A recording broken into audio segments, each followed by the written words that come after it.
Assalamualaikum warahmatullahi wabarakatuh. Waalaikumsalam warahmatullahi wabarakatuh. Selamat siang teman-teman sekalian. Selamat siang teman-teman. Mas Puri. Nenek. Gak apa-apa. Ya ora apa-apa jane dene iki. Assalamualaikum warahmatullahi wabarakatuh. Waalaikumsalam warahmatullahi wabarakatuh. Selamat siang Bapak, Ibu dan juga adik-adik sekalian. Sebelumnya saya ingin mengucapkan terima kasih kepada kalian karena telah memberikan saya kesempatan untuk berbicara pada siang hari ini. Nah, pertama-tama marilah kita panjatkan puji dan syukur kehadirat Tuhan Yang Maha Esa karena berkat rahmat dan karunia-Nya kita dapat berkumpul pada siang hari ini dengan keadaan sehat walafiat tanpa kekurangan apapun. Amin. Jadi teman-teman, di sini saya ingin berbicara tentang halal bihalal. Nah, setiap momen Lebaran, apalagi Idul Fitri, kita ini selalu disambut dengan hal-hal yang selalu kita tunggu-tunggu, mulai dari malam takbiran, makan makanan yang enak, sholat Id, dan THR, dan yang tradisi yang tidak pernah kita tinggalkan, yaitu halal bihalal. Namun, apakah dari kita ini paham akan makna dari halal bihalal ataupun sejarah di balik halal bihalal itu? Nah, jika kita telisik sejarahnya, halal bihalal ini memang berasal dari bahasa Arab. Namun tradisi ini tidak berasal dari Timur Tengah, karena jika kita telisik ternyata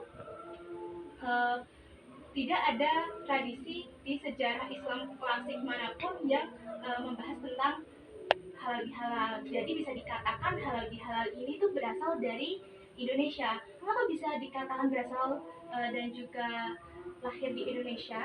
Karena jika kita kembali lagi ke sejarahnya, halal bihalal ini lahir di saat zaman Soekarno, saat ketegangan politik dan juga ekonomi saat itu. Di saat itu Soekarno merasa resah jika para elit politik itu terus bersenggama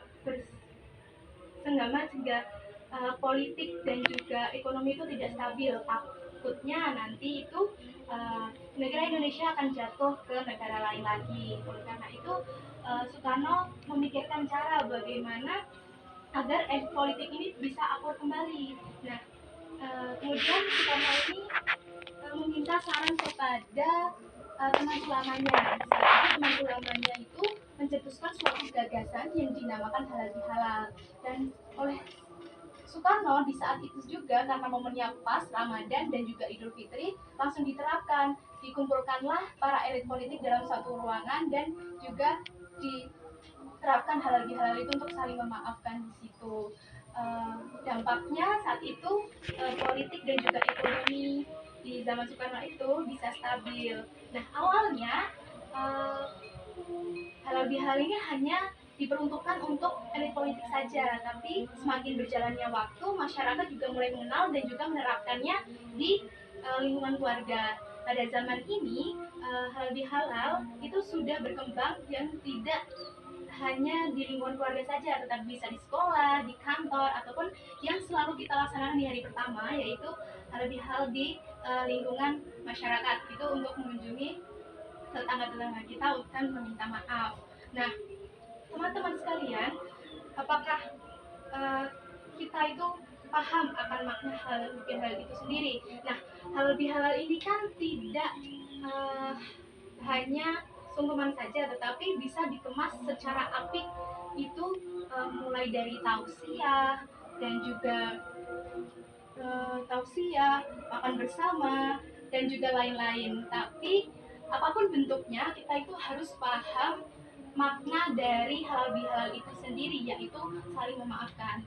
Nah, di saat kita mengucapkan mohon maaf lahir dan batin, itu tuh kita belajar untuk merendahkan diri dan juga meminta maaf kepada orang lain atas segala perbuatan kita yang 1 tahun lalu ataupun bertahun-tahun lalu sebelumnya, agar hubungan kita itu kembali suci kembali seperti itu. Jadi halal bihalal ini juga memiliki fungsi sosial sebagai mempererat hubungan, baik itu keluarga ataupun juga hubungan teman.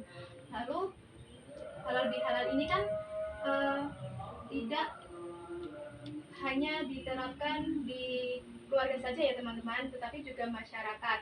Nah, harapannya dari teman-teman ini setelah halal bihalal itu bisa saling memaafkan dan juga kembali suci lagi, karena harapannya kan dari yang jauh menjadi dekat, yang belum akrab menjadi tambah akrab. Nah, banyak sisi positif yang diambil dari halal bihalal itu. Oleh karena itu, saya mengajak teman-teman sekalian untuk tetap melestarikan halal bihalal, karena banyak sisi positif yang harus kita ambil dari halal bihalal itu sendiri. Sekian, mohon maaf jika banyak salah ucap. Terima kasih. Wassalamualaikum warahmatullahi wabarakatuh.